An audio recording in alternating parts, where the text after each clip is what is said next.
I'm Laura Thomas. I'm a business teacher at Rose Pine High School, and today I'm going to show you how you can use Active Inspire.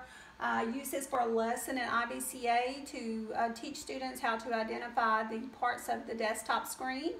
And the first thing that I want to do is to select Desktop Annotation Tool, and that's this little tool right here from your Active Inspire tool.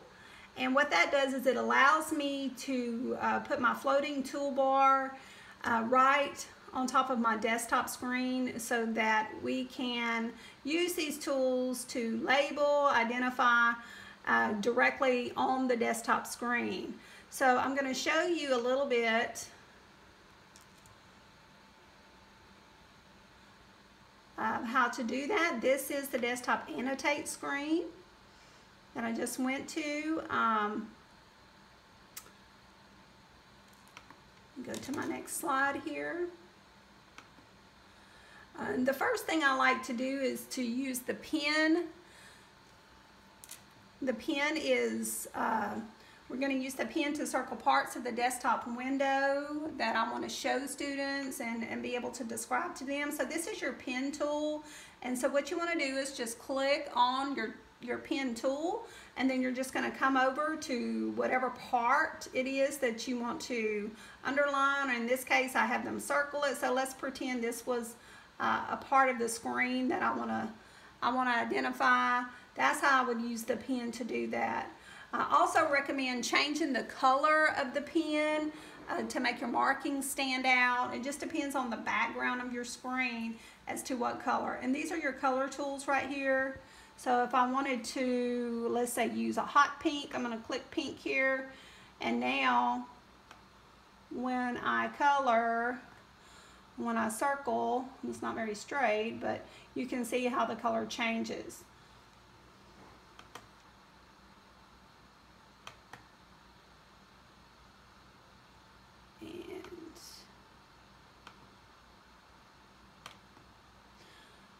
And this is an example of where I have circled. This was a screenshot. You can see it kept the markings, the annotations from the ones that we just made.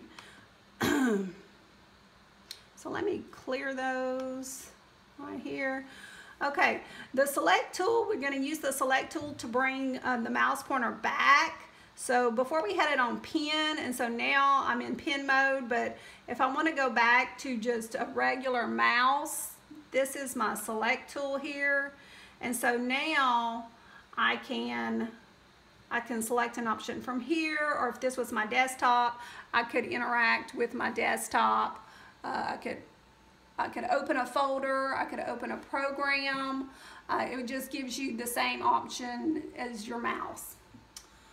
Okay, so now this is the select tool as I just showed you here. And so I would have that selected in order to interact with my desktop screen. The next feature would be the text feature tool. We use the text feature tool to label the parts of the window with text. Again, I recommend changing the color to a bright color for readability. And it also gives you the option to change the font size of your text. This is an example of the default font, which is Arial. And I've actually written text tool here. This is the text tool. Right here, I'm going to go ahead and select it, and you can see that the menu for your text tool is a floating bar up here at the top, and so you have the option to change your font style, your font size. You have your attributes here, bold, italic, underline, highlight. So that's your text feature tool, which I have my students use to identify the different parts of the desktop. So I'm going to go ahead and turn that off, and I'm going to clear. And so that is the text tool. Let me just show you real quick. I can use it right here if I wanted to identify the color palette. I'll tell you what, let's do this. Clear. For example, if I wanted to have my students identify the taskbar, I can use my text tool here and left click one time and type in taskbar. Then it allows you to move it, and that way you can label this exact part of the screen. All right, so I'm going to go back to select mode so I can go back to my PowerPoint.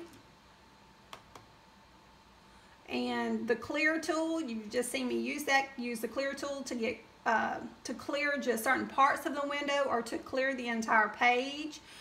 There's the clear tool here, which is clear annotations, objects, grid, background, or to clear the entire page.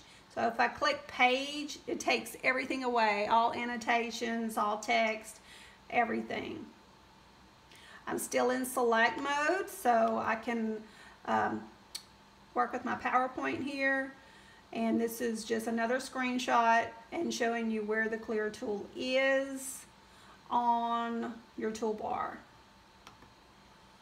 This is a link to just a little desktop demonstration. If I wanted my students to go to